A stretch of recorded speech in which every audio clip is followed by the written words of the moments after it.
explain the funnel with an example, let's go back to the Facebook funnel that we were talking about. So think of it this way: when you search and discover Facebook for the first time, you could land on their website, you create your account with Facebook, and then so when you create an account with Facebook, so you're essentially transitioning from being a visitor to a user, and that's called the acquisition stage. Facebook has officially acquired you as a user on the platform.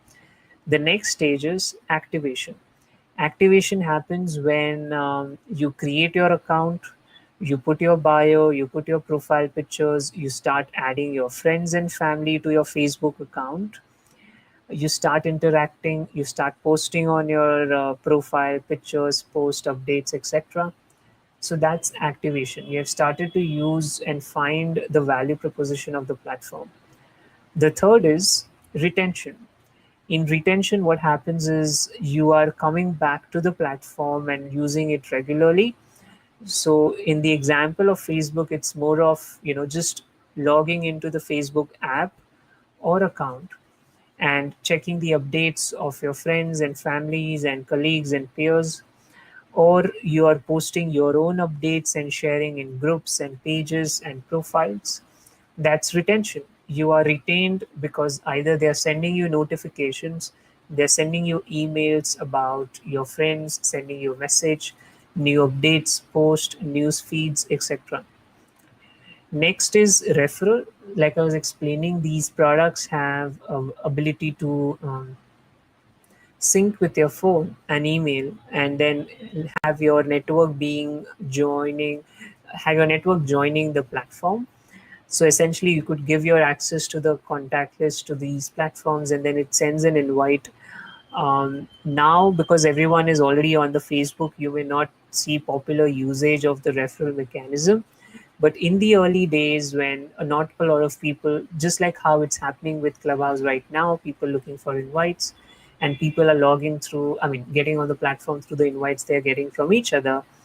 That's essentially what referral mechanism is. Another one is after referral, it's revenue. Revenue for Facebook, of course, revenue model for each platform would look differently. But for Facebook, it's more of two things. One, has a business, if you're running ads, Facebook, of course, will charge you for the reach that you get on your page. And as a user, if you're seeing ads, that probably means that Facebook has successfully monetized your profile. I mean, they're benefiting out of you. Similar model is followed by YouTube, where they show ads whether or not you're on the monetization option with YouTube. So every platform has their own ways of monetization, but yeah, the monetization and revenue stage do come. No platform is really free forever. So yeah, the entire this funnel, double A triple R, is called the growth hacking funnel. There are other ways to it, and there are other funnel frameworks, but this is most popularly used. Just to recap, A stands for acquiring users, that is acquisition stage. The next A stands for activation. R stands for retention. Next R stands for referral, and the last one stands for revenue. So double A triple R is the funnel name. Wow, well explained. So now coming to the very interesting part, even I would like to know more about it.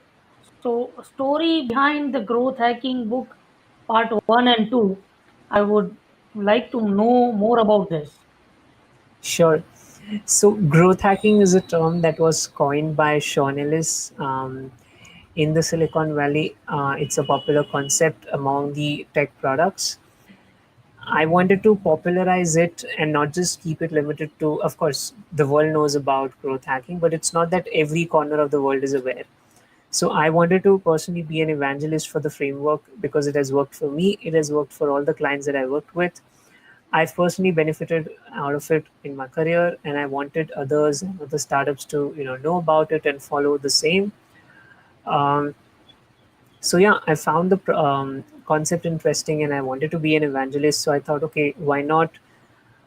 Now that I feel confident working 3 years in the growth hacking space, why not write a book? And that's when I started writing my first book in 2019. It is essentially an anthology, and I collaborated with my contributors and co-authors from 9 countries. So in the first part, we were about 35 people from 9 countries. I was the publisher, and I have another partner who was the publisher of the book. We together, invited people from 9 countries. The first book, the Growth Hacking Book One, had about 35 people. In the second one, next year, that is, the first one was launched in 2019. We had a massive launch event. There was media in the launch. We announced July 13th as the International Growth Hacking Day because every country was doing their own growth hacking days. And because we invited people from 9 countries, we thought, okay, this could be an International Growth Hacking Day. And it was endorsed by Mr. Amitabh Kant, who is the CEO and director of Niti Aayog, Government of India. So we felt more confident that, okay, this is even, supported and endorsed by so many good people and even authorities from the government of India. Another one was in the next year, we thought, okay, let's do a second part of the book, and this time we will involve more people on it. So this time we got 100 people from 20 countries, and it ended up making a world record of a business book with maximum number of nationalities.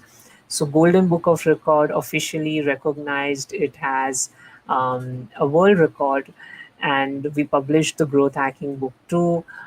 We also had a Twitter trend. So for the first time, there was a digital marketing and growth hacking book, making it to the nationwide Twitter trend. Another good achievement was that there was a time in August sometime for 23 hours we were um, nationwide bestsellers on Amazon India, ranking number one. And we have been bestsellers in multiple countries. So the book essentially is international bestselling so far. So this has been the story behind the growth hacking book. I'm grateful for all our readers and supporters that make this book happen, and of course, it wouldn't be possible without the community support that I've been receiving. You have been actively involved in one of my communities for YouTubers. So, of course, I do appreciate with all your support. And in fact, I was very delighted when you shared with me about your live sessions. I had watched it previously with a couple of guests that you were doing. It has been amazing so far. I wish you continued success. Thank you so much, and thank you. Because of you, we have learned so many things, and we feel privileged to be part of your any of your community.